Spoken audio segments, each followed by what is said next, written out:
आप चाहती हैं कि अमेठी में इस बार प्रियंका गांधी के साथ आपका मुकाबला हो? भाजपा का जो भी उम्मीदवार होगा अमेठी से वो जीतेगा। आप देश की अल्पसंख्यक मंत्री भी हैं, तो एक सवाल बनता है कि देश में नफरत का माहौल है, कि इस नफरत के माहौल की जिम्मेदार सिर्फ और सिर्फ भारतीय जनता पार्टी है। उनके लिए रिलीजन, धर्म एक राजनीतिक टूल है।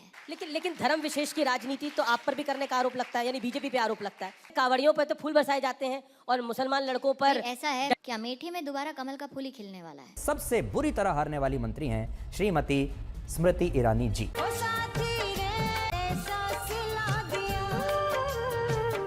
चलो भाई।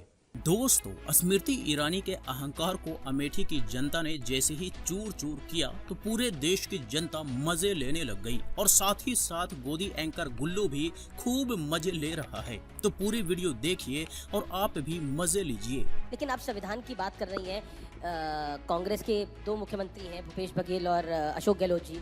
वो कहते हैं कि संविधान के दायरे में तो देश में ही नहीं काम हो रहा। ईडी जो है वो बीजेपी का एक्सटेंडेड विंग है। आप बार बार कहते रहे कि भाई हम प्रताड़ित हो रहे हैं।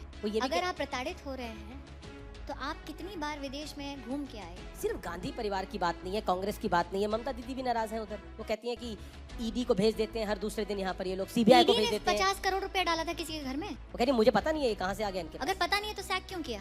तभी कहीं ना कहीं तो उनको इस बात का विश्वास होगा कि ईडी ने जो तथ्य सबके सामने प्रस्तुत किए या जो भी आपका रिकवरी हुआ उसमें कोई दम है, तभी तो आपने हटाया। लेकिन ईडी सिर्फ विपक्ष के नेताओं क्या जाती है, बीजेपी अब के अगर किसी नेता के पास कोई गड़बड़ नहीं। अगर टीएमसी के नेता ने लूट मचाई, कांग्रेस को लग रहा है इस बार आप रायबरेली से लड़ेंगी। देखिए कौन कहां से लड़ेगा ये तो बीजेपी के पार्लियामेंट्री बोर्ड निर्धारित करेगी, लेकिन इतना जरूर कह दूं उनसे कि अमेठी में दोबारा कमल का फूल ही खिलने वाला है। अगर इस बार मैदान में प्रियंका जी आ गई तो कोई भी आए थे ना, भी विधानसभा में आए थे, पीछे से आगे से मध्य में रह के लड़े। मैं तो चाहती हूँ लड़े, ये भी किस्सा एक बार खत्म हो। हाँ जी, तो संविधान की धज्जियां उड़ाने वाले संविधान की दुहाई दे रहे हैं, संविधान के बारे में बातें कर रहे हैं, पर इसी संविधान को खत्म करने को लेकर इस चुनाव में जनता ने इसे सबक सिखा दिया। इस पर स्मृति ईरानी का जवाब सुनकर हंसी आती है। मीन्स विदेश में घूमकर आने का क्या मतलब है कि संविधान की धज्जियां नहीं उड़ाई जा रही? विदेश में तो गुलामी के दौर में भी लोग जाया करते थे, तो क्या तब देश गुलाम नहीं था, ये कहना चाह रही है स्मृति ईरानी। और गुल्लू ने बिल्कुल सही सवाल किया कि सिर्फ कांग्रेस की बात ही नहीं है बल्कि सारे विपक्षी पार्टी भी नाराज है और जनता भी नाराज है, इसलिए इस बार इनका दिमाग ठिकाने लगा दिया। और जब अमित शाह ने ये पूछ लिया कि ईडी सिर्फ विपक्ष के नेताओं के पास ही क्यों जाती है, क्या बीजेपी के नेता के पास कोई गड़बड़ी नहीं है, तो इस सवाल को भी स्मृति ईरानी गोल कर गई। मतलब इसका जवाब इसके पास नहीं था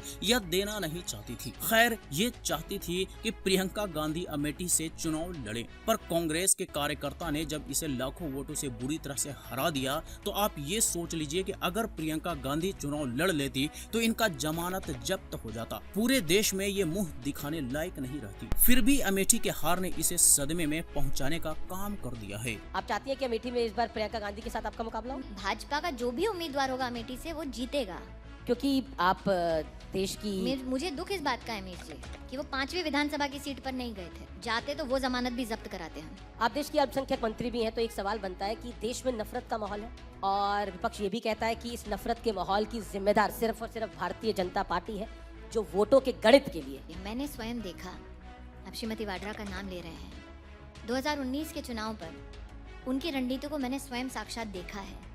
जब वो आई, उन्होंने जाकर वहाँ पर नमाज अता की, उनका अधिकार है अगर उनका विश्वास है उस पर। उनके लिए रिलीजन, धर्म एक राजनीतिक टूल है, हमारे लिए आस्था का विषय है। नरेंद्र मोदी जी कहते हैं सबका साथ, सबका विकास, सबका प्रयास। लेकिन धर्म विशेष की राजनीति तो आप पर भी करने का आरोप लगता है, यानी बीजेपी पे आरोप लगता है।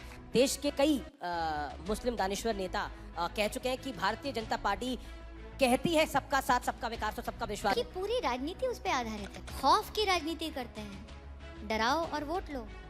आप उनसे क्या अपेक्षा करते हैं? वो जोड़ने की बात करेंगे, उनकी राजनीति ही तोड़ने पे चलती है। वो कहते हैं तो जी, प्रियंका गांधी का अमेठी से लड़ने पर सवाल पूछा गया तो आपने जवाब देखा कि बीजेपी का कोई भी उम्मीदवार होगा तो वो अमेठी से जीत जाएगा। पर इसके अरमानों पर अमेठी की जनता ने ठंडा ठंडा पानी फेर दिया, या कहिए तो मोह मोह कर दिया। और ये अहंकार कि वो जिस जिस सीट पर जाएंगे वहाँ भी उनका जमानत जब्त करवाएंगे, पर इसका यही अहंकार इसे ले डूबा। जनता ने इसके घमंड को चूर चूर कर दिया और जमानत होते होते बच गया। और जी जब गुल्लू ने इसके नफरत फैलाने पर सवाल पूछ लिया तो इस पर भी स्मृति ईरानी जलेबी बनाने लगी और घूम फिर कर कांग्रेस पर आ गई कि मैंने उसे नमाज पढ़ते देखा, फलाना ढिमका। तो असल मायने में हिंदू मुस्लिम तो ये लोग और इनकी पार्टी करती आ रही है और खुलेआम करती है। तो इस पर ये जवाब देंगी कैसे? देने का बनेगा ही नहीं। और ये पूरे देश को पता है कि धर्म हिंदू मुस्लिम किसका राजनीतिक टूल है, ये बताने की जरूरत नहीं है। तो तोड़ने वाले जब जोड़ने की बात करते हुए लंबी लंबी फेंकने लगे तो समझ लीजिए कि असल मायने में वही तोड़ने वाले हैं।